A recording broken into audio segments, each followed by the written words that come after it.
Bueno, sí.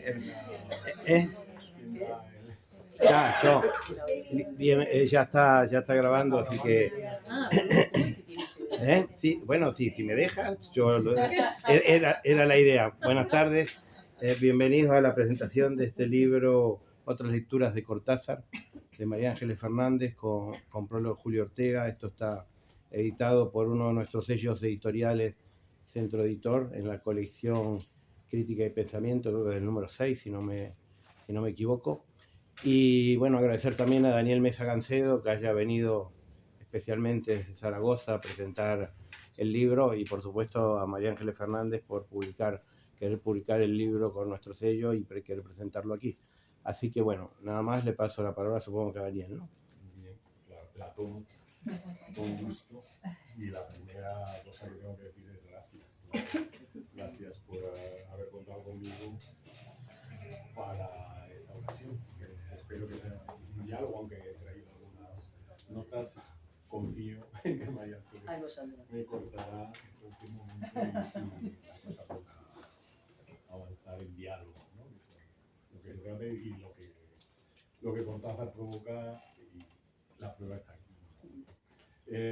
Al pensar cómo enfocar este momento, tengo aquí anotado un titular, esto, la lectora, ¿no? Porque creo que es el tenor que habría que dar, ¿no? Y en cualquier caso, hace poco toqué con una frase que no quiero dejar de tomar como pie para empezar, ¿no? Los libros en cuya presentación participamos de buena gana son aquellos precisamente que no la necesitan en absoluto, ¿no? Y creo que este es el caso, porque se valen solos esos libros, porque quien acude a conocerlos, como ya me parece evidente, tienen con ellos y con la autora una familiaridad que convierte a la ocasión en un reencuentro y en una fiesta. Así que me alegro y agradezco la oportunidad de participar en esta ocasión. Desearía tener la elocuencia e incluso el acento de María Ángeles para convencerlos de la necesidad de entregarse a este libro.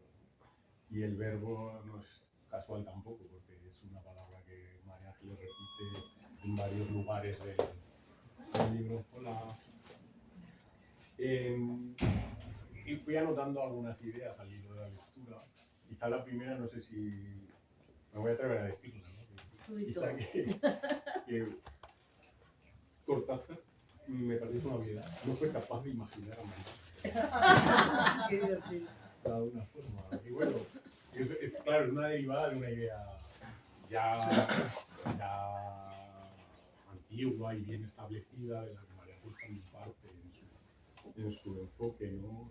Lo que quiero decir es que Cortázar, al parecer, tuvo dificultades para imaginar, lo sabemos todos, algo como una lectora. Lo sabemos, ¿no? Encontró cierta resistencia a la hora de nombrarla y se imaginó, recordémoslo, como hace María Ángeles, que por mucho que luego se arrepintiera de eso que él mismo llamó tontería, siempre se refirió en un lugar en una pasión infausta pero imborrable, al lector hembra. Perífrasis que es significativa, desde luego. Y a lo mejor no es lo mismo, de hecho. Eso no es lo mismo, ese especioso, repudiado y repudiable probablemente lector hembra, que la simple, comillas, lectora. Y quizá hay que estar de acuerdo que no es lo mismo. Quizá la lectora, y desde luego la lectora cómplice, es la que acaba con el lector hembra. Pero entre esas lectoras, esas amigas lectoras, también son palabras de Cortázar con las que luego, más tarde, quiso congraciarse. Años después, creo que pocas hay que encarnen esa tensión, esa disolución del lector hembra gracias a la intervención de la lectora, como lo hace María Ángeles, ¿no? He anotado los adjetivos que... Perdón. Este es Cortázar que se me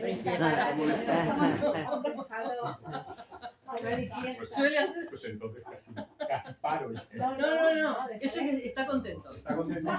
No sé. Gloria Fuerte. Gloria Fuerte.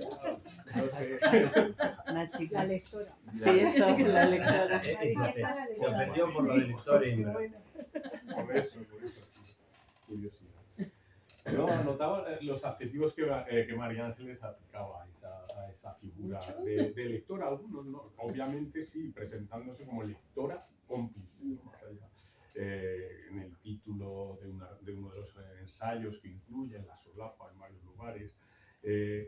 Pero ya hay en ese señalamiento, en relación con ese tópico de la complicidad, algo que yo no he leído en otro lugar, porque señala la complicidad María Ángeles no como una condición previa del lector o lectora cortazariana, y me vais a hacer gracia de que no la ubicación, no como una condición previa, decía, sino como un premio al esfuerzo. Es decir, es algo que está después de realizar esa lectura. Y eso, como digo, ya es uno de los hallazgos que me ha parecido que María Ángeles nos propone. No es una condición, sino un premio, y eso no es poca cosa. Se califica más adelante, son tus palabras, de lectora conmovida de los sonetos del primer Cortázar, cuando todavía se llamaba Julio Denis, ¿no? Algo que todavía pocos han hecho, leer esos sonetos de Julio Denis, y que tal vez hagan esa lectura llegando tal vez a la misma conmoción o emoción a la que María Ángeles invita. Como he dicho, 2 veces al menos se califica de lectora entregada. Y creo que en esa entrega hay más que la interpretación inicial. No es una entrega tanto, no diré que no lo sea en absoluto, pero no es una lectora entregada tanto al autor o a sus textos, como al menos ha sido el efecto de tu lectura en mí, entregada a otros lectores. Y eso también me parece que es algo raro, ¿no? Una lectura entregada a otros lectores. Luego dice, más adelante, que fue, yo creo que es, una lectora muy joven, en el momento en que se publicó Rayuela, creo que, como digo, lo sigue siendo. Termina diciendo una lectura cada vez más apasionada. Entonces, creo que son diferentes calificativos muy acertados y que nos orientan bastante en el tipo de lectura, de otras lecturas que María Ángeles nos propone. Otros se me han ocurrido, están implícitos en la lectura. Creo que es una lectura algo que es similar a lo que ya hemos leído, pero participativa, y que hace participar a otros lectores de esa fiesta de la lectura. Desde luego generosa, como pocas, al menos yo he conocido, y me atrevo aquí en este foro a decirlo. Hasta diría ya de una manera un poco más personal, una lectura improbable y casi inverosímil, porque se leyó algo que algunos habíamos escrito cuando ni siquiera podíamos imaginar que alguien pudiera leernos, ¿no? Y de repente emerge la lectora, ¿no? No sé exactamente en qué lugar, en qué galería, no recuerdo, de Madrid, descubrí que tenía una lectora. Yo sí recuerdo dónde fue. Yo recuerdo... En Casa de América. No fue exactamente. Bueno, por lo menos la conversación. Sí. La conversación yo creo que fue en otro lugar. Bueno. Estaría bien también, ¿no? Bueno, sí que recuerdo el momento, quién provocó el encuentro, pero para mí aquello fue directamente una revelación, ¿no?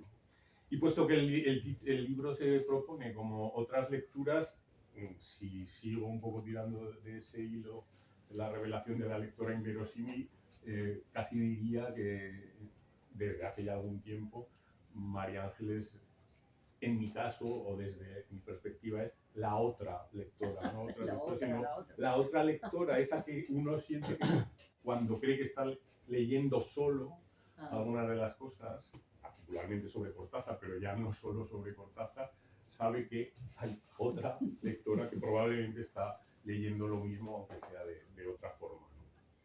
En fin, la lectora, las lecturas, el libro. Julio Ortega en el prólogo lo presenta con mucha más también elocuencia y finura de la que yo pueda exponer aquí, pero como una conversación, y creo que acierta de pleno. No es la sensación que uno tiene cuando recorre las páginas de este libro, ¿no?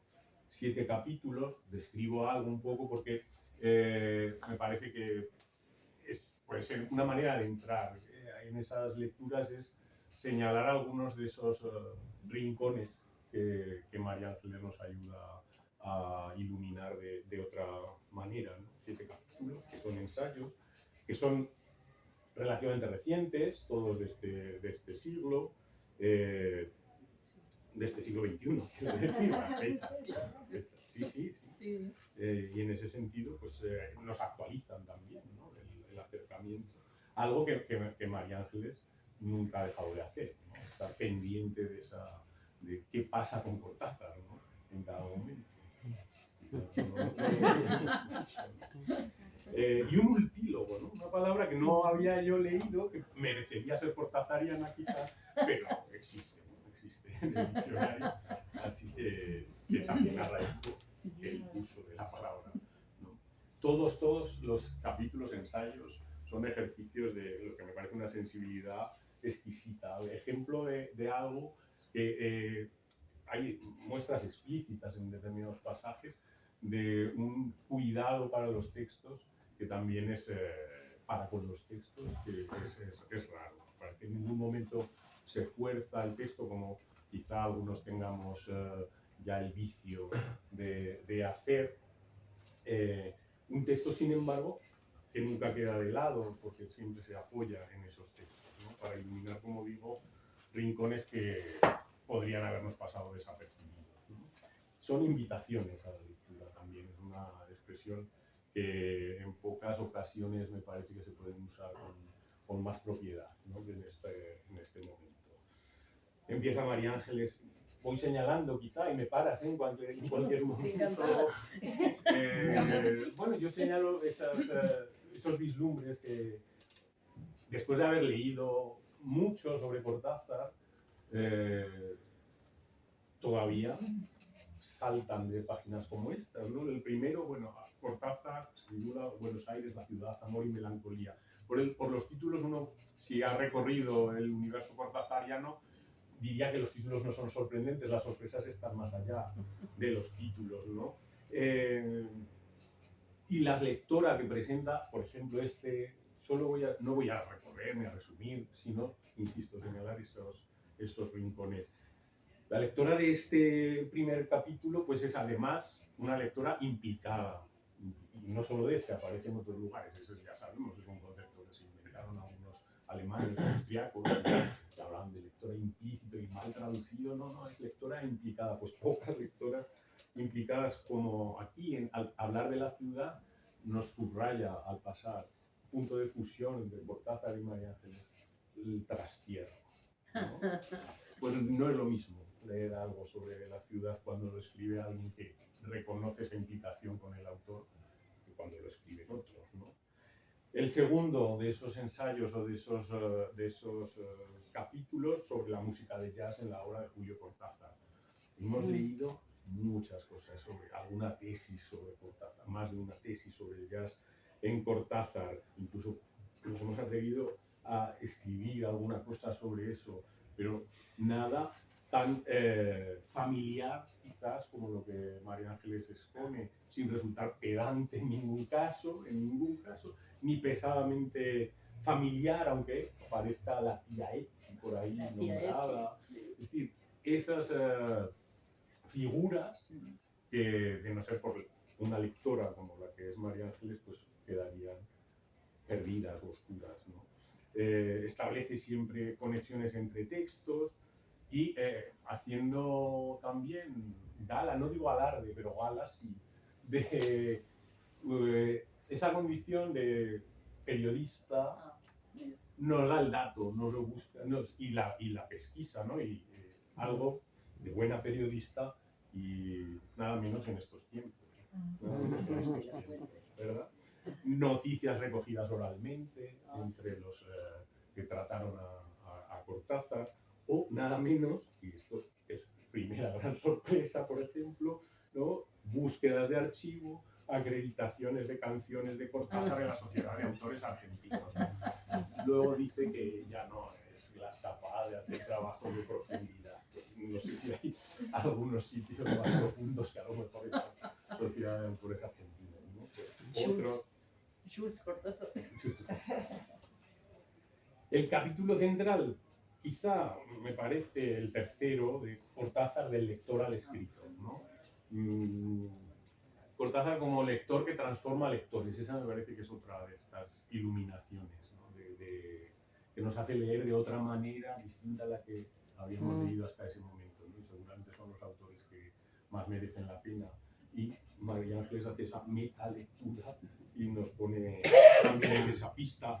Por supuesto, se implica también, no seré capaz de decirlo, aunque lo he escrito, ¿no? Al hacer ese acercamiento de la lectura con la dendrocronología, leer los anillos de los árboles, evocaciones familiares en ese momento clave. Como digo, el que me parece es el ensayo central, ¿no? Esa idea de Cortázar lector que transforma lectores antes de llegar a ser un escritor que escribe sus lecturas, evidentemente.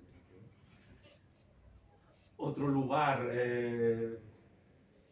que forma parte de la tópica o la temática cortázariana, la relación con el padre, la figura del padre, es el capítulo cuarto. Asunto delicado, pero asunto que María Ángeles trata con gran delicadeza. Es el capítulo en el que quizá ese cuidado del texto, esa implicación se hace más explícito, hablando del temor a traicionar, la osadía, pero sin embargo con un sustento teórico más que notable, aportando datos nuevos sobre la familia, recogidos en la sobrina nieta, en fin.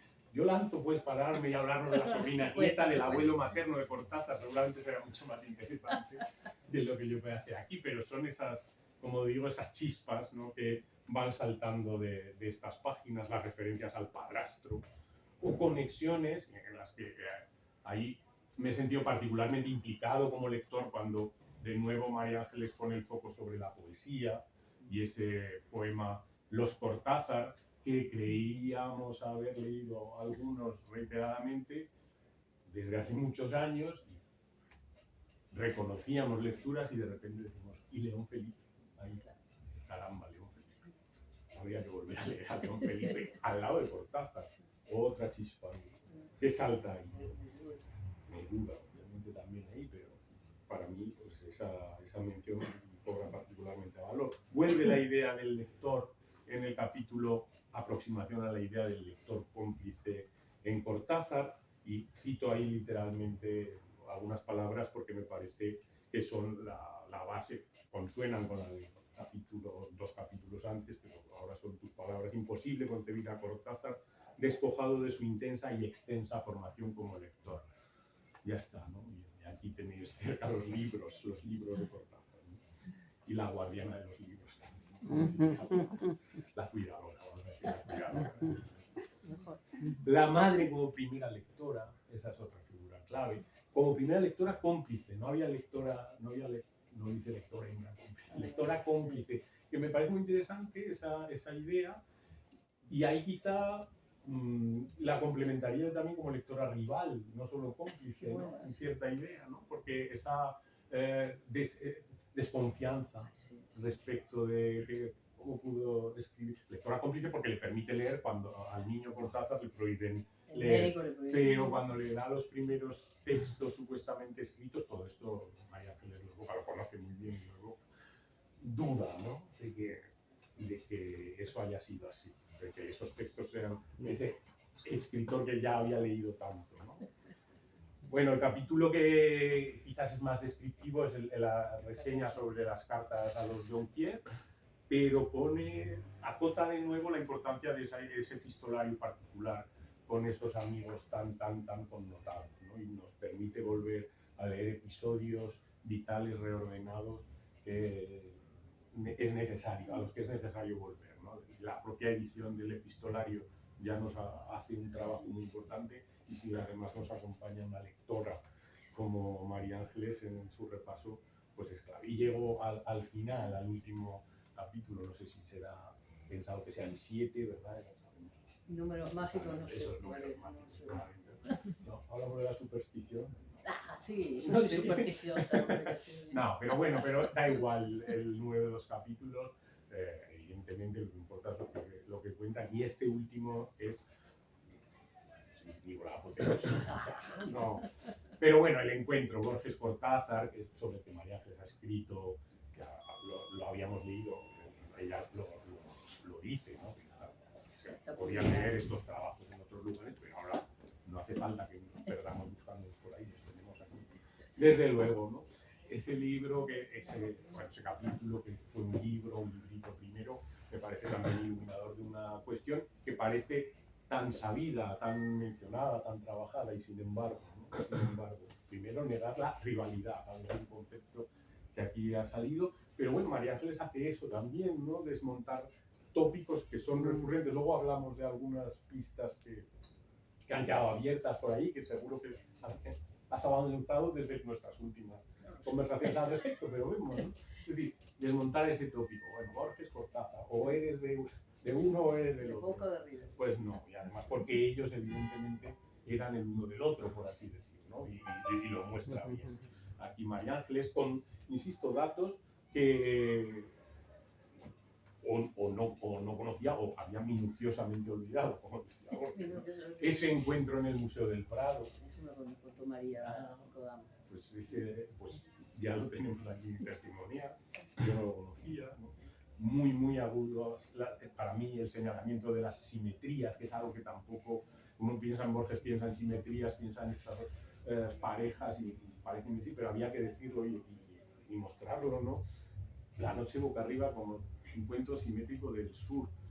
Bueno, pues a lo mejor seguramente no muchos lectores, lectoras, académicos, académicas, si me permitís, pues no han reparado en esa. Hacen falta otro tipo de lectores, lectoras para señalar eso. Otras presencias de Borges en Rayuela, por ejemplo, ironías verbales. Es decir, entra en la lectura, en la microlectura, o en la lectura cercana, ¿no? Como decían también algunos teóricos, ¿no?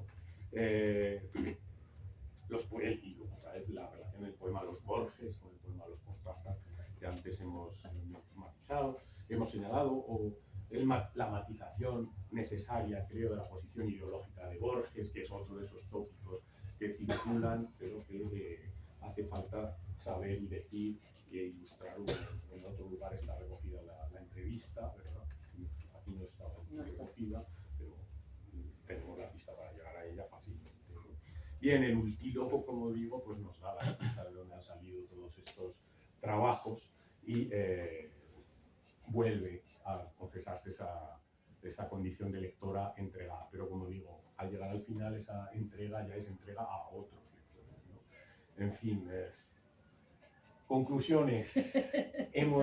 Es la otra lectora, en cierto modo, hemos leído cosas, hemos hecho pesquisas comunes, primero casualmente y después incitadas por María Ángeles, ¿no? Es decir, es ella que pone en la pista, ¿no?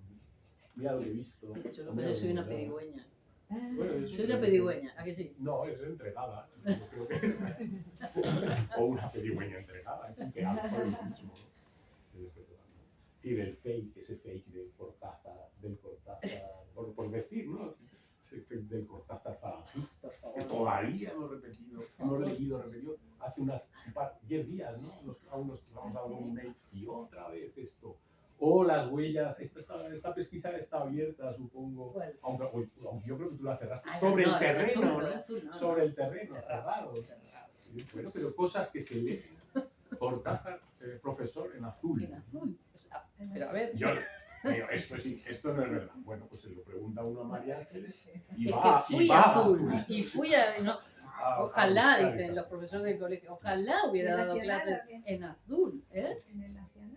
No, o sea, un crónico. Bueno, que termine el libro. No, eso no es una lectura abierta, finalmente. No, ahora, bueno. Sí, no, te quedas a colores. Pero con él tenemos estos cruces siempre que yo digo, oye Daniel, mira lo que dicen. Entonces él, por supuesto, verifica y dice, no. O al revés. Bueno. Bueno, a ver. No, pero hay eso, ¿no? Que al final es algo que empezaba señalándolo, empezaba experimentándolo, luego ya lo tenía notado porque lo preveía. esa idea de la, y he oído la palabra por aquí, constelación, ¿no? La idea de la constelación. María Ángeles es finalmente, creo, el núcleo de una red, ¿no? Que pone en contacto pues, a una traductora polaca, con un librero porteño, con unos bibliófilos, no sé si decir argento-madrileños, y con un oscuro profesor de provincias, por ejemplo. Y, finalmente, creo que es un ejemplo de figura, ¿no? De figura de lectura, capaz de unir puntos, núcleo de una red. He oído telaraña, ¿por qué no? También, ¿no? A mí me gustan las arañas.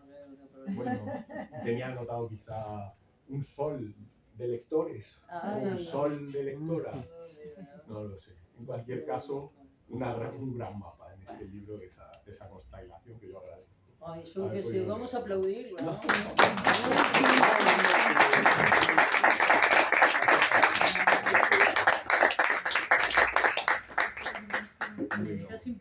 Primero que ya no tengo nada que decir. Segundo, lo que sí tengo que decir es, de nuevo, gracias, bueno, por favor, gracias, Daniel, por esa lectura que yo creo que no soy yo. Y gracias al Centro de Arte Moderno, a Claudio Pérez Míguez y a Raúl Manrique Girón, que son, claro, que son tan generosos de haber confiado de nuevo en que este libro puede tener algún interés para otros lectores, ¿no? O sea, hemos trabajado mucho aquí en este ámbito, ¿no? Con ellos, tanto en la calle Gobernador, que hay testigos por aquí, como en la calle Galileo, y en 1001 peripecia que hemos hecho en Italia, en Francia, en Cádiz, en Almería, yo qué sé, siempre alrededor de Cortázar. Y luego estáis, todos los que estáis aquí, estáis vinculados, por supuesto, pero para mí como si fuerais mis venas, no sé, me corre por aquí el trabajo de todos los que estáis aquí, tenéis vínculos conmigo por Cortázar. O sea, empezando, como hablaba antes con Ro, bueno, mis amigas del ABB que fueron cómplices también de cuando yo hacía clandestinamente artículos en la, bueno, en fin, en la empresa, y luego, bueno, mis amigos de Auclés que han acogido talleres, Celia de la Fundación March, que qué voy a decir de la Fundación March, yo quiero vivir en esa biblioteca, quiero vivir en esa biblioteca, bueno, y los, por supuesto, allí tenemos a Adolfo, que conoce mis aficiones y yo pretendo conocer las suyas. No sé, gracias. Bueno, Mercedes, que ha trabajado los libros preciosos de los almanaques, y las actrices que han sabido leerlo teatralmente también, ¿no? Porque sabes que Lucila es directora de teatro y ha significado, y hemos significado ella con sus actores. Bueno, no quiero olvidarme de nadie, está Alejandra, que sabe lo que hablo. Bueno, no me quiero olvidar de nadie. Gracias a todos. Y gracias a Daniel. Yo, ¿qué me voy a decir? No sé, has leído algo que yo no sé si escribí. O sea, de verdad, qué difícil es. No, pero bueno, bromas aparte. No es falsa modestia, pero qué curioso es escuchar una reflexión de otros sobre el trabajo de uno, que yo no era ni la mitad de consciente de eso que tú has dicho. Con lo cual, si tú, que eres, yo lo admiro de hace mucho, él lo sabe, porque él escribió sobre Cortázar en España muy tempranamente para mí, junto con otras personas como, por ejemplo, Carmen Mora, de la Universidad de Sevilla, pero él hizo un trabajo muy iniciático, cuando aquí Cortázar estaba medio olvidado incluso, ¿no? En la época que tú sacaste el libro, la poesía, ¿no? Él es experto en la poesía de Cortázar. ¿En qué año fue eso? No, el libro salió en 98. Por eso, o sea, Cortázar se muere en 84 y pasaron como 10 años, que estuvo casi como medio olvidado, medio tal, hasta que, bueno, la edición empieza a moverlo y tal. Y él hace un libro sobre el tema de la poesía en Cortázar. Y luego le encargan, por suerte, la obra completa que saca la editorial Galaxia Gutenberg, él es el que fija la verdad, digamos, sobre la poesía de Cortázar, y aparte es un indagador que fue capaz de reunir y ordenar según el primitivo original, los poemas de amor de Cortázar a Aurora Bernardes, que eran lo de larga distancia. Que Cortázar después, no sé por qué, bueno, eso nunca lo sabremos, se encargó de dispersar por la obra, pero él fue capaz de volver a reunirlos porque eran unos poemas dedicados a Aurora. Lo que pasa es que eso luego, bueno, eso tendrías que contarlo tú, ¿no? No, pero no hemos venido aquí a Bueno, sí, pero el cómplice. Claro, porque aprovechémoslo a él, que sabe. No, porque ya he dejado cosas por ahí hombre, para hablar más. Bueno, pero que sepáis que él fue el que hizo ese pase, digamos, de sabiduría, porque cómo consigue una persona darse cuenta de que todo eso que está sueltito por ahí formaba parte de larga distancia, ¿no? Bueno, eso lo ha hecho él y muchas otras cosas porque él es minucioso. Tan minucioso es que estas orejitas que tengo aquí representan la lectura también atenta y consciente de pequeñas erratas y grandes erratas que ha descubierto y que corregiremos para la próxima edición. Por ejemplo, yo qué sé, faltan comas, bueno, en fin, sabéis, ¿no? Pero eso fue una petición. Una petición. De la lectora entregada. Lógico, porque claro, yo, habiendo sido editora, no me lo puedo perdonar. Claro, ¿no? Pero bueno. Y eso es una manera de colaborar en la lectura. Sí. Además, cuando te lo iba señalando, digo, es que claro, el gazapo se esconde bien, ¿no? Sí, hombre, tanto. Y me acordé de una cosa, escribiendo eso, que seguro que, no sé si hemos hablado de ello, pero podemos hablar de ello, de todos, supongo también, ¿no? Que en algún momento, que claro, gazapo, que significa lo mismo que la pan en francés. Sí, como que... Y a quien leyó cartas a una señorita en París como una alegoría de las erratas, ¿no? Pues también, pero... Claro, bueno, sí, los conejitos negros son la obra no brillante, no blanca, lo que dice mediocre. La rata es imposible de contener. Sí. Yo que he sufrido mucho con eso porque, como sabéis, trabajé con un neurótico que era Mario Mushnik, un neurótico que yo quise mucho y admiré mucho, aprendí mucho con él, que decía que hay que tratar de que los libros no tengan, ratas, pero claro, o sea, somos humanos, pero hubo una anécdota muy bonita que dentro del grupo ahí donde yo trabajaba decía: ¿por qué este libro no tiene ninguna errita? Bueno, es decir, que la perfección tampoco tiene mucho sentido, pero bueno, el cuidado sí lo mejoraremos. Pero bueno, esto es hacer el camino al andar, etcétera, etcétera. No es disculpa, yo asumo la culpa. Digamos, que me gusta mucho eso de asumir la culpa. Sí, yo soy siempre culpable, me encanta. Tirando de ese hilo de las erratas, de los errores, de los gazapos, de lo que falta o sobra en los textos, hay una idea o una anotación, otro de esos libros que he olvidado antes de mencionar al pasar en el capítulo de la lectura, en la relación con Borges y Cortázar, y que me ha vuelto a recordar al hablar de los almanaques, que es algo, pero que yo no había visto hasta que María Ángeles me lo mostró y me lo dejó tocar también, que fue El tesoro de la juventud, por ejemplo, ¿no? Esa es una línea de lectura que no decir es evidente, ¿no? También de alguna forma, porque Cortázar lo declara. Pero había que hacer el trabajo, de entrar en eso. Y hay muchos tomos. Son 20 volúmenes, que por cierto, los que yo tengo, ¿no? Me los consiguieron mis libreros favoritos, claro. 20 volúmenes. Y esa línea también de lectura se han trabajado los almanaques, pero ponerla en conexión y servir. Claro, ese contraste, Cortázar lee El tesoro de la juventud mientras Borges lee la enciclopedia británica, ¿no? Esa simetría. Pero ambos leen un tipo de textos que, siendo muy diferentes, tienen similitudes, y creo que además a los dos los conectan. Se ha visto, se puede ver quizá más en Borges, pero a lo mejor habría que mirarlo mejor en Cortázar, con esa tradición de la lectura de misceláneas, obviamente, de enciclopedias, de textos de múltiple saber, que en Cortázar se ha leído, pero que es una tradición que viene, por lo menos hasta el barroco, por lo menos. Bueno, ¿ves? Porque hay que traer a Daniel Mesa para hacer esos apuntes. Que seguro que hay trabajo, ¿no? Bueno, yo la verdad es que si tuviera vida e inteligencia y, no sé, arrojo y conocimientos que me faltan sistemáticos y de método, me encantaría hacer una relectura de eso, porque claro, 20 volúmenes del Tesoro de la Juventud dan para mucho. Por ejemplo, eso sí he rastreado mínimamente el tema de la poesía, ¿no? Él ahí empezó a leer poesía en el Tesoro de la Juventud. Entonces, bueno, él le hace el homenaje a Núñez de Arce, por ejemplo, ¿no? Y lo hace cuando ya es mayor y le dan el premio, uno de los pocos premios que sabéis que tuvo Cortázar, porque no fue muy premiado, la Orden de Rubén Darío en Nicaragua.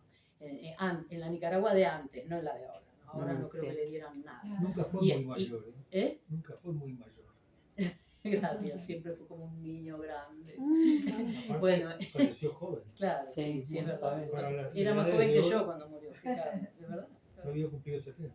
No había cumplido los 70, 69 tenía, bueno. Y entonces en ese discurso de él, al recibir la orden de Rubén Darío, él recuerda justamente su niñez volcado, digamos, en esa enciclopedia maravillosa, que ya me gustaría a mí saber cómo la tuvo, porque era cara. O sea, está bien, no estaban en la precariedad, pero era un esfuerzo familiar para tener esa... de aquí, ¿quién tuvo la? ¿Tú la tuviste? ¿Quién tuvo aquí el Tesoro de la Juventud? ¿Alguien? Porque aquí también... Mi abuelo la tenía también. Claro, por eso. Era una cosa así. Era como un libro de lujo. Eran unos libros de lujo. ¿En qué año se publicó? No, el tema, verás, se estuvo publicando durante como 50 años, y lo peor de todo es que yo he visto varias colecciones, no solo la que yo tengo, y no tiene pie de imprenta con fecha. Entonces, claro, ¿cómo tienes que situarte tú en qué fecha fue la que yo tengo? Fue antes del gueto de Varsovia, o sea, fue antes de la Segunda Guerra Mundial. O sea, entonces, claro, hay que hacer unos encajes, sobre todo por la cuestión geográfica, por la historia de Europa, por ahí me guío, ¿no? Pero evidentemente se fue publicando, se iba actualizando. Eso es lo maravilloso de esa enciclopedia, que estaba pensado para adolescentes, para niños, pero no es una enciclopedia ñoña, todo está dicho muy seriamente con palabras adecuadas. Bueno, ¿por qué hablo yo del Tesoro de la Juventud? Porque ya querría yo haber tenido el Tesoro de la Juventud, ¿no? Por eso, claro, yo celebré que una amiga, que la quiero muchísimo por todo eso y por más cosas, me regalara Rayuela cuando yo tenía 14. Imagina, bueno, ¿qué voy a contar? Todos aquí sois lectores, sabéis lo que es leer por encima, como lo de Madame Bovary, que recibió una educación por encima de su clase. Bueno, yo recibí una lectura por encima de mis posibilidades. ¿Qué remedio? 14 años en un colegio secundario donde el currículum no llegaba no pasaba de la Celestina, yo creo, nos tirábamos el año con el mío CID, el mestre de juglaría, el mestre de clerecía y no sé, y bueno, sí, que nos gustaba mucho, nos reíamos mucho con el Lazarillo de Tormes y estas cosas, ¿no? Pero no pasábamos de ahí. Entonces, pasar de eso y luego a lo mejor un poquito, a lo mejor porque te llegaban otras lecturas menores y tal, a Rayuela, fue como un bombazo. Shock, un bombazo, sí. Un shock, ¿por qué? Porque estaba por encima de mis posibilidades, sin duda. Eso fue en Argentina. Sí, en Argentina. Primero, en el pueblo no había librería, con lo cual esta amiga que viajaba me lo trajo de regalo. Había una biblioteca pública, popular. Pero claro, una biblioteca popular... Chao María, gracias por venir. Esa biblioteca popular tenía, claro, muchas cosas, sí, pero no se actualizaba, o sea, no era que tenía bestseller, ni mucho menos. Tenía clásicos, tenía así. Bueno, y en la biblioteca de la escuela, por ejemplo, las colecciones estas Robin Hood, todo Melville, todo Verne, bueno, yo me lo leí todo. Pero claro, pasar de Melville y de Verne a Cortázar es un salto, a pesar de que luego yo recupero, claro, gracias a eso, en La Vuelta al Día, los homenajes a los Julios, entonces ahí tú empiezas, que fue el segundo libro que yo tuve de Cortázar. Primero Rayuela y después que fue el libro de almanaque el que a mí ¿cómo deciros? Me justificó, digamos, porque yo siempre fui dispersa. ¿Cuál de los dos?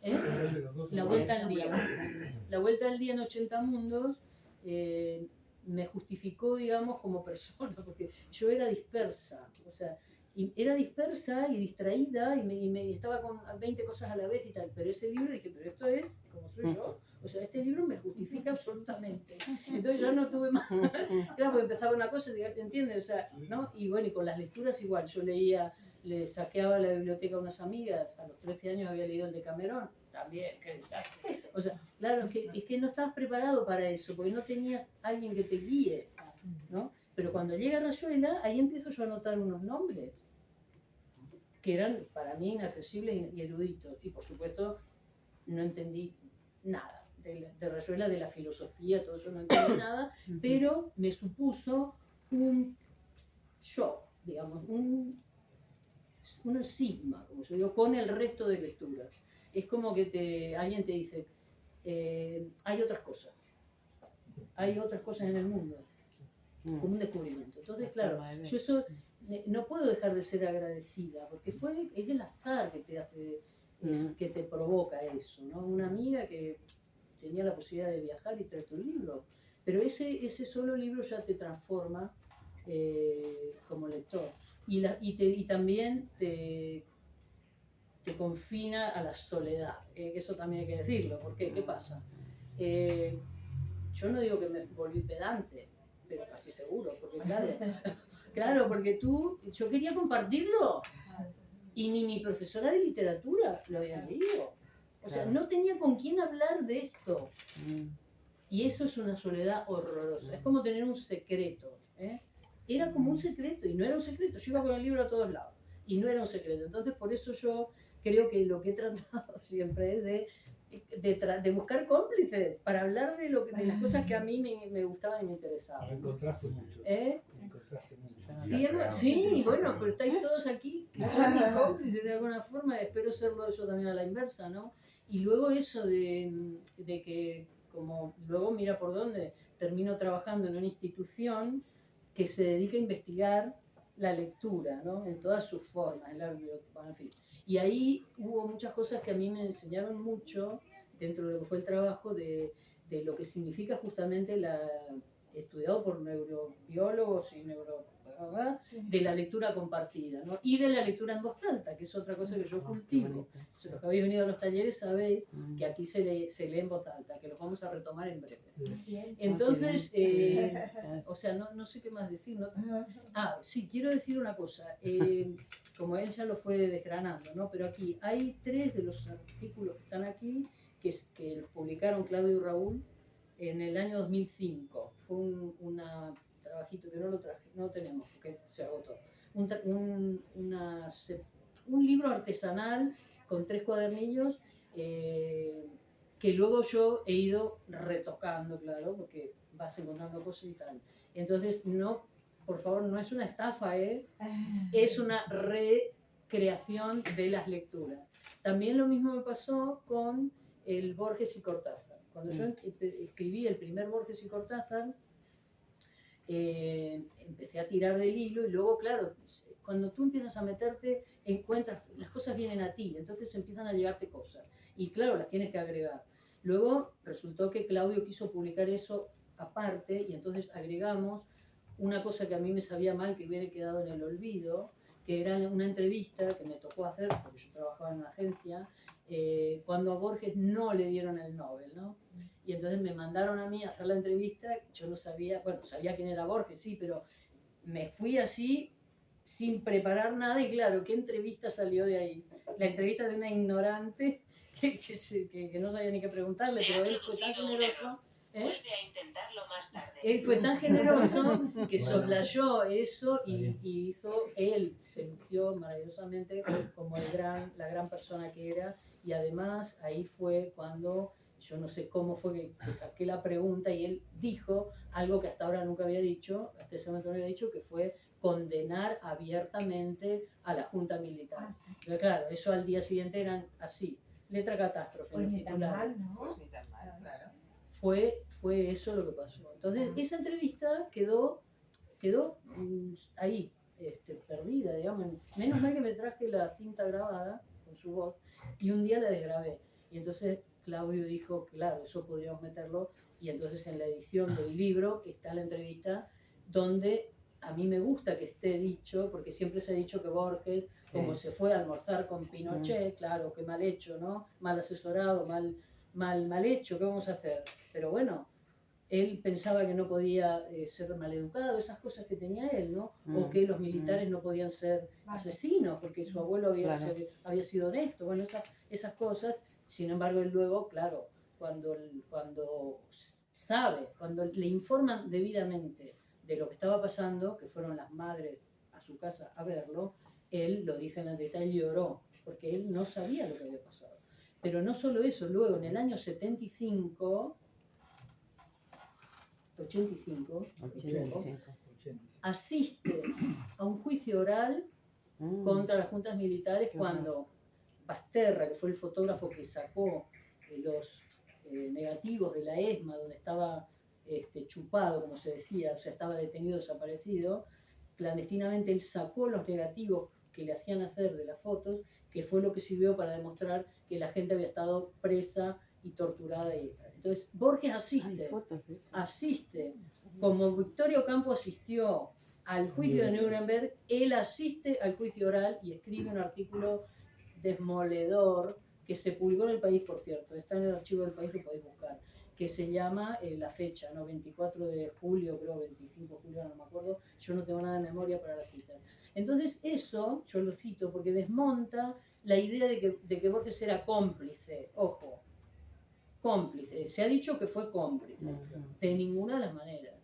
A exigirle lo que no se le exigió a otros ciudadanos, a Borges, que era ciego, que estaba aislado, que no veía la tele, que no escuchaba la radio, que fuera la conciencia de Argentina, es mucho pedir. Entonces yo por eso insisto en poner las cosas en su sitio, porque me parece que hay 2, 3 cosas que hay que decir, ¿no? Entonces, si hay una cosita que aporta, pues es también eso, ¿no? Hacer justicia en ese sentido. Y luego también, otra cosa que se ha dicho por ahí, ¿no? Que Cortázar, como estaba en París, y como estaba no sé qué, y que, bueno, sí, la Comisión Argentina de Derechos Humanos, pero es que antes de todo eso, cuando él estaba en la comisión, en el Tribunal Russell, en una de las sesiones, apareció un abogado que había huido de Argentina durante el gobierno de Isabel Perón, ya perseguido por las 3A, y Cortázar baja del estrado, va a hablar con él y denuncian en ese momento las persecuciones que estaban sufriendo ya los abogados como el de derechos humanos. Entonces, que las cosas empiezan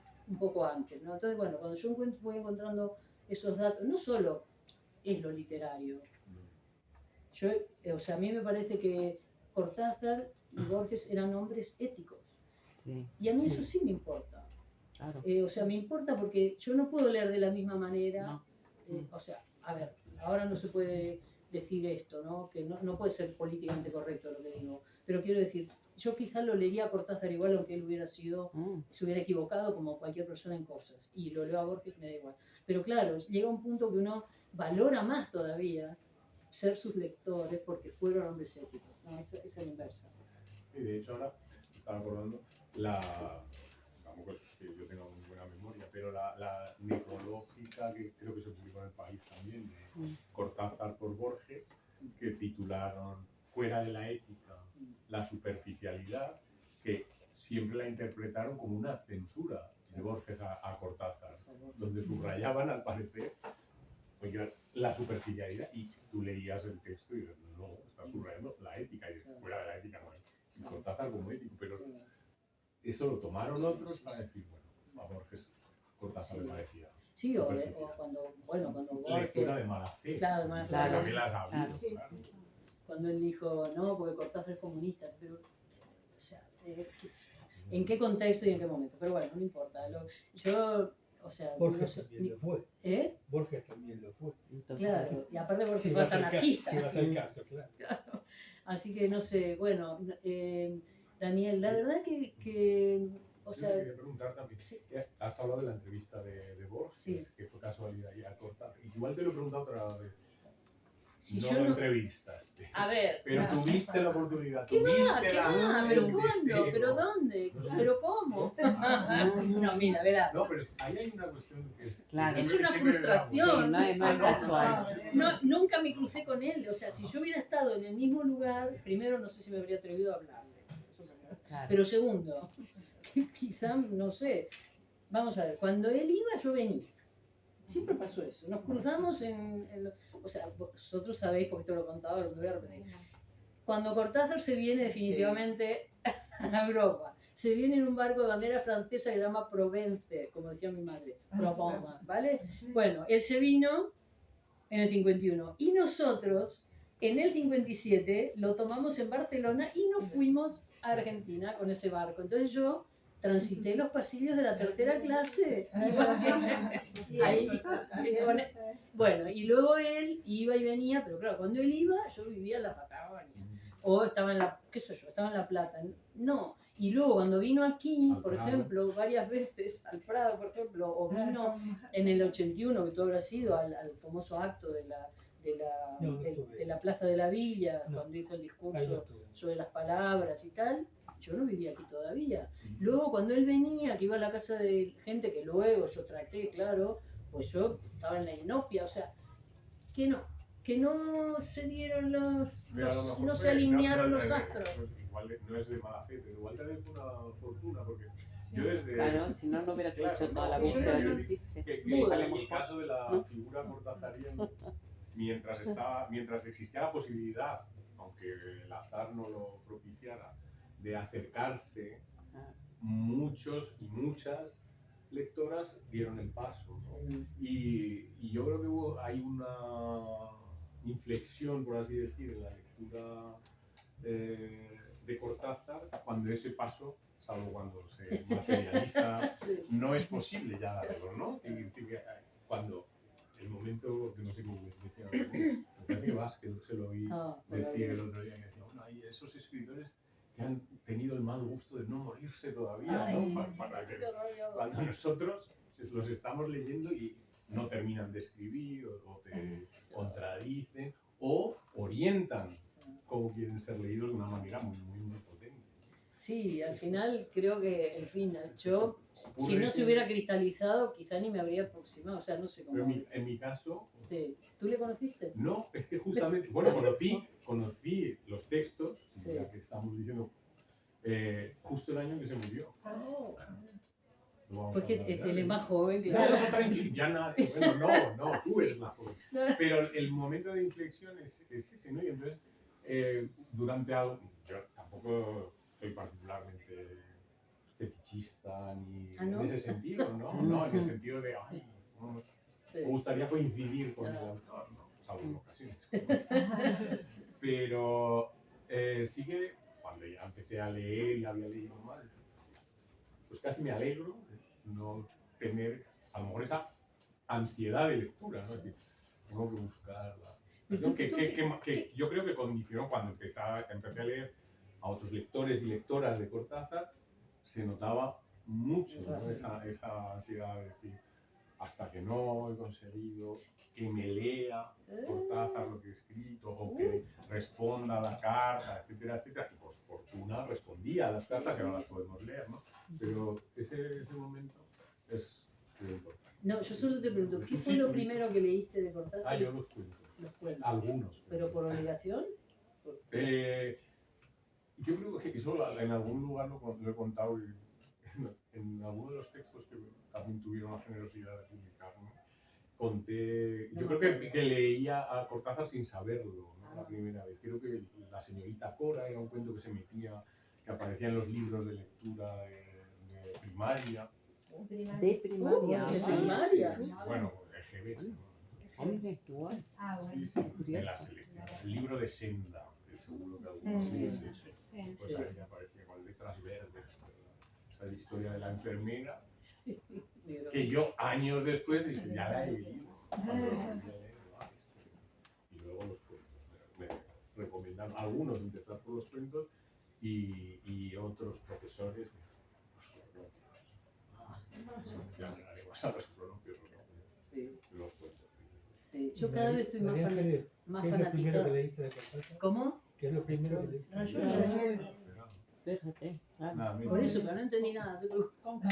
No me pone mejores. Bueno, me están diciendo que ya nos tenemos que ir, pero bueno, antes de que nos tengamos que ir, si alguien, por favor. Yo dije que redondeé.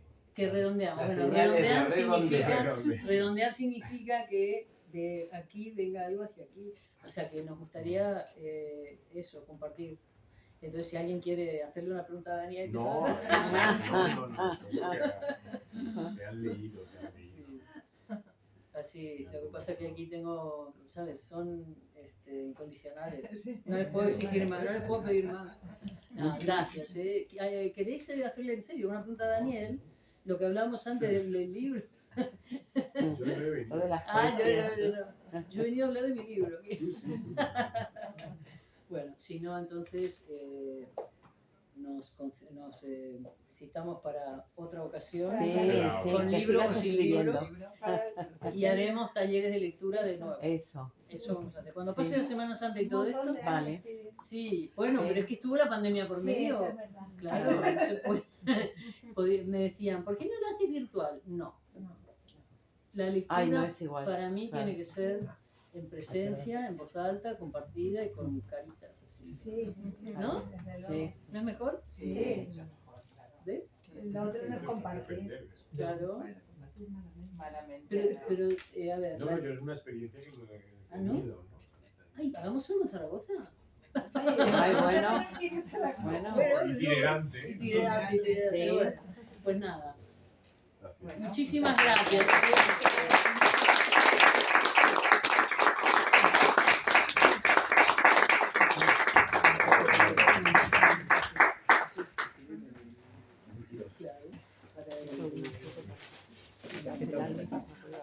Ah, Igual esto lo así. que yo- Sí. ¿Qué estás seguro que te Fíjate, no pensé que te iba a encontrar. Bueno, Qué bien. Sí. Claro, y además también con Daniel, claro, eso también, por Dios, wow, va a estar súper. Claro. Ya, claro. Bueno, ¿y qué tal lo del martes? Tú sabes que Muy ella- bien, ¿no? Sí, solo pude ir al final. ¿Cómo sabes qué interés en alojando los libros?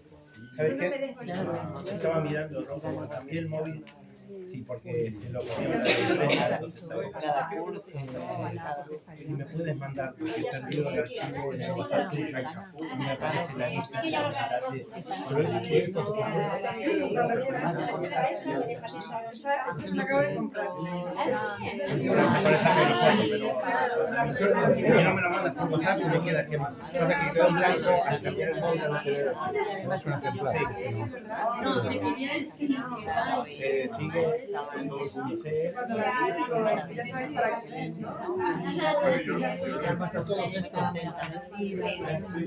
Sí, eso va a valer más en el futuro. Eso también. Se le ocurrió la Sí, idea. a mí me costó un montón conseguir una edición de del cuento completo de Borges, que le falta un cuento, lo busqué por todos lados. Esto es- Y como ya había ido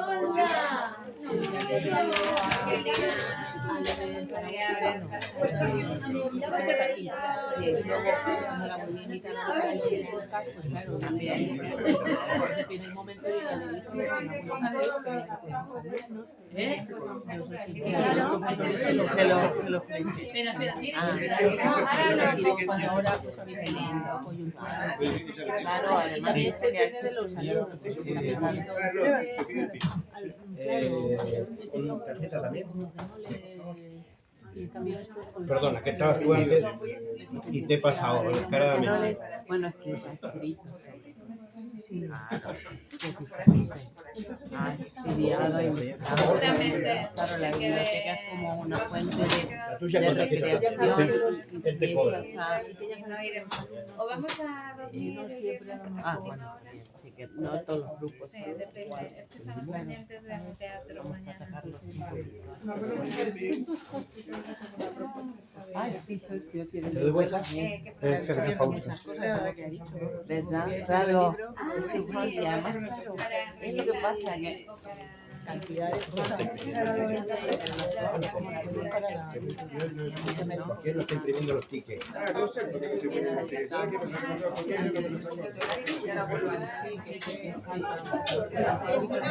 Sí. Gracias. Y luego tenéis para Vale.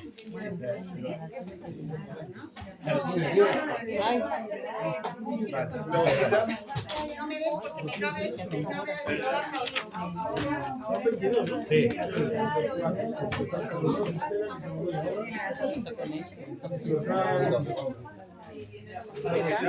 Bien, bien, voy arreglando un poco las cosas, pero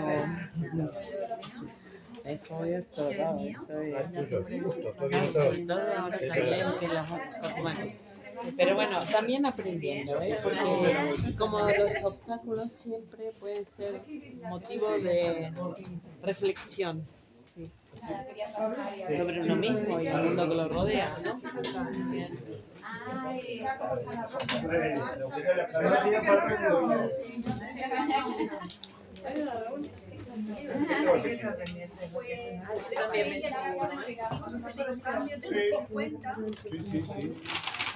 tengo 52. No, sí. Si tenés 52, perfecto. Sí, vale. Y no me hace falta. Porque si te doy 30, con tarjeta o metálica. 22.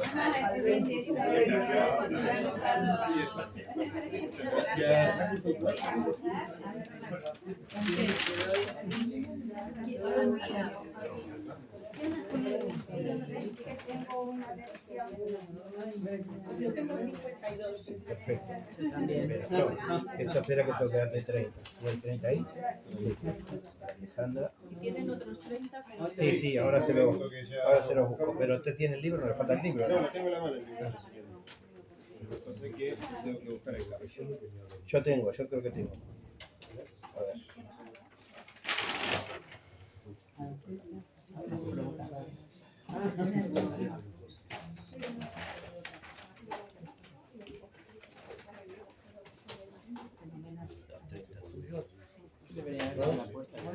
¿Qué tal? ¿Te dejan de tanto tiempo? bien, tanto tiempo y que el nuevo sitio. Sí.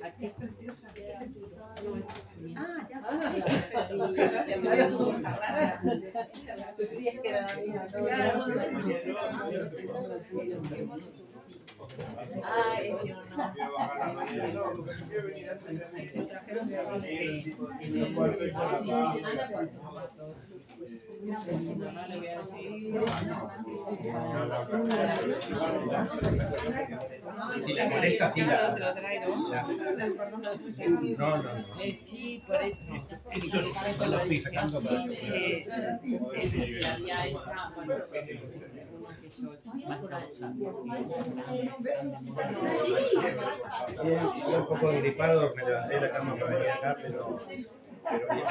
Bueno, no nos hemos hecho las dos. Sí. Sí, nos hemos trasladado en septiembre porque no nos renovaron el contrato del otro lado. Hasta luego, porque querían cobrar mucho más de lo que nos cobraban. Yo las comí no me acuerdo de ti. Mucho mejor, estoy encantado. Estoy encantado que me hayan dicho que no, porque si me hubieran dicho que sí, yo hubiera seguido. Estoy encantado. Al lado del metro. Es un barrio de mucha librería, mucha función aquí. Tiene mayor nivel económico el barrio. Vive más gente. En este edificio tiene 500 personas. Estamos más cerca del metro. Tengo escaparates, en el otro sitio no tenía, que me mueve muchísimo. Tiene mayor, pues estoy encantado. Y la dueña se está lamentando, incluso intentó para que volviéramos, obviamente no, porque lo tiene vacío todavía. La avaricia rompe el saco. Yo ya pagaba 1.500 euros, que era mucho dinero. ¿Y ella sabe cuánto lo puso cuando me fui yo? 2.500. Bueno, después bajó a 2.000 y ahora no sé si sigue bajando, porque ya, además mira lo que perdió. Septiembre, octubre, noviembre, diciembre, enero, febrero y marzo sin alquiler. Eso da mucho gusto, que se espere y que sea más. Sí. No, yo estoy encantado. El mejor gusto es saber encontrar un lugar todavía mejor. Estoy encantado. estoy encantado. ¿Sabes lo que pasa? Que yo soy una persona, aunque no lo parezca, muy difícil. Entonces, por suerte, la vida a veces toma decisiones, como haberme venido aquí y demás, las toma la vida y me resuelve. Porque además, este local es el primer local que yo. Y es verdad, o sea, hemos tenido que poner muchísimo trabajo porque estaba destruido y por eso la cambié, porque no sería accesible. Tuvimos que poner hasta suelo. Pero como lo hicimos nosotros todos, había, el anterior tenía una cotización de 25.000 euros para el local. Y nosotros gastamos 3.000. 3.000 porque hasta, yo sé soldar, soldé la baratilla yo. Está precioso. Entonces le hemos sacado, claro, ahora fue mucho esfuerzo, pero no hemos tenido vacaciones, pero ahora tengo 8 años de contrato. Pues Un enhorabuena. alquiler. Ya digo, más que contento. Oye, ¿y la biblioteca dónde la tenéis? Abajo. Y abajo tenéis la sala también de exposición. No, eso es lo único que hemos resignado. Ya no hacemos exposiciones de arte aquí, y seguimos haciendo exposiciones en el museo afuera. Arriba tenemos la parte de las editoriales, taller niño y demás. Acá hemos puesto la librería con otro concepto, con cosas muy seleccionadas, y el otro en almacén, con pocas cosas, pero cosas digamos muy interesantes, y lo otro es igual el museo abajo. Hemos comprimido un poco más el museo, pero es un sitio que además estamos haciendo talleres también, porque baja ahora lo ves, porque no tiene problemas de humedad, no tiene problemas, entonces además era, por ejemplo, yo no había cursos, no dábamos porque era incalefaccionado. Con la humedad que tenía en el invierno, o sea, una presentación un rato, pero 2 horas, 10 personas, Porque mi forma... Claro, pero para talleres, por ejemplo, que normalmente son 10 personas.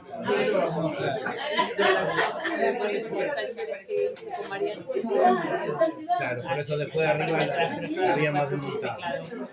En cambio aquí, además lo estamos como para la baja, está siente la luz y es más pequeño, pero mucho, no tiene humedad, es más cálido, se calienta enseguida. Es una maravilla. Pero no fue mérito mío. Es que la porquería del WhatsApp Que no, bueno, es que las cosas No, no se bueno. cree que decide tomar decisiones, que va, lo que pasa es que hay que ver. Yo debería tomar más. Tendría que haberlo tomado antes.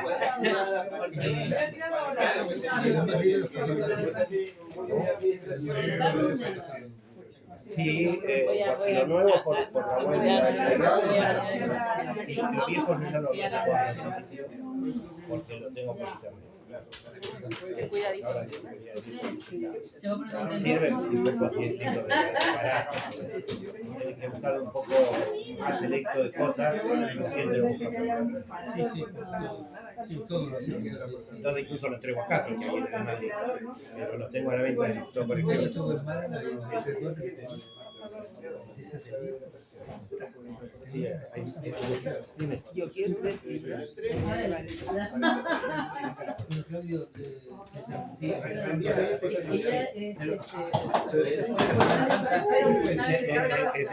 discúlpame, ¿sabes lo que pasa? ¿Me llamaste? Te digo lo que estoy haciendo. No, repartiendo órdenes. Entonces, no, me quedó en la cabeza y se me fue. todos tenemos otras cosas. Esta es la otra vida que tengo. Chao, un gusto verte. Dime. Esos 3 libros te voy a llevar a Raúl, ¿podés venir? Que en esto... Chao, no. ¿Con tarjeta? Te puedo pagar Sí, con tarjeta. sin problema. ¿Por qué crees? 3 libros con tarjeta y esto. Eso, no, yo te digo yo. No, sí, es fácil. Yo lo hice. Código familia 4. Código familia Pero no existía 4. Esos códigos. 432.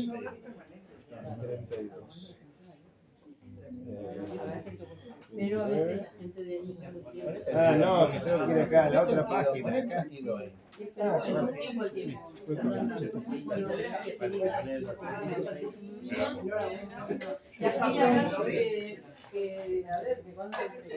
Que cuando venga mi hermano y ¿Tarjeta? Con tarjeta, sí.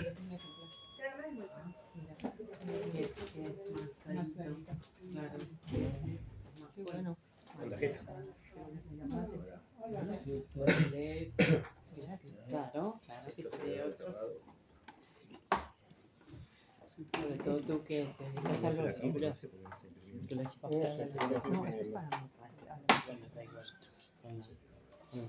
Ahora. Yo diría trabado el papel, entonces. Ahí te estás sacando todos los tickets, claro. Si alguien no recibió el ticket y lo quiere, lo podemos buscar acá.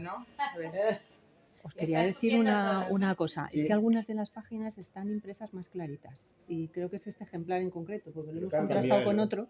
Vale, aceptado. Voy a mirar esta misma página. A ver, muchas gracias. Vamos a ver, ya miro. No me hace falta el ticket. Ahora No, mira. Sí, no, lo No, no. tienes. Sí, sí, Espera, sí, lo que sí. sí me voy a llevar es esto para envolver. Y te doy vuelta, ¿no? Pues O también esa pasa no, mucho. yo siempre tengo bolsa. Efectivamente, muchas gracias.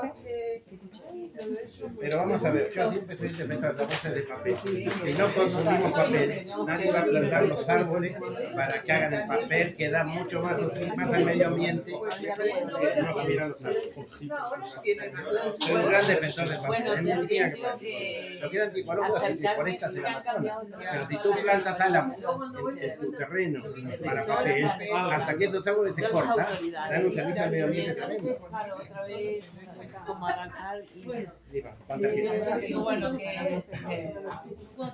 arreglen un poco y luego, sí, ahora, y entonces, bueno, a ver qué Mi niña querida, María, ¿dónde andas? No, pero pasa que llevo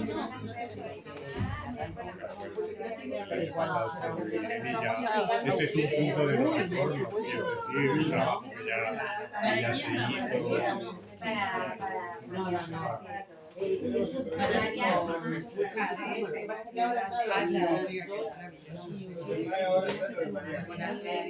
La última es que ahora. Qué bien. aterrizando, claro, había que mover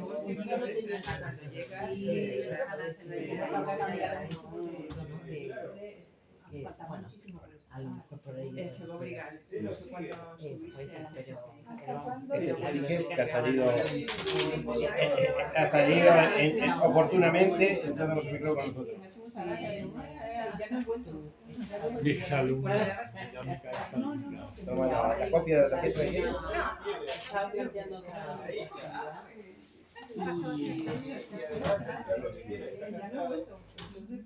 no vaya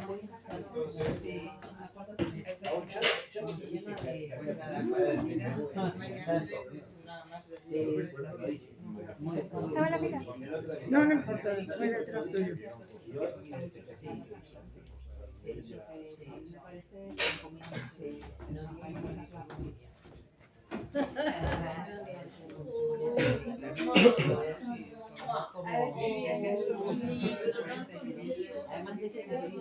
Ahora ya menos, pero bueno, ahora encima vienen, ¿sabes que vienen todos mis hermanos? No, sí, 7 personas en mi casa. ¿Cuándo viene? Empiezan escalonadamente a venir a partir del 15 de marzo, 15 de abril. Ya veremos. A ver, mi niña. Bueno, ¿qué tal?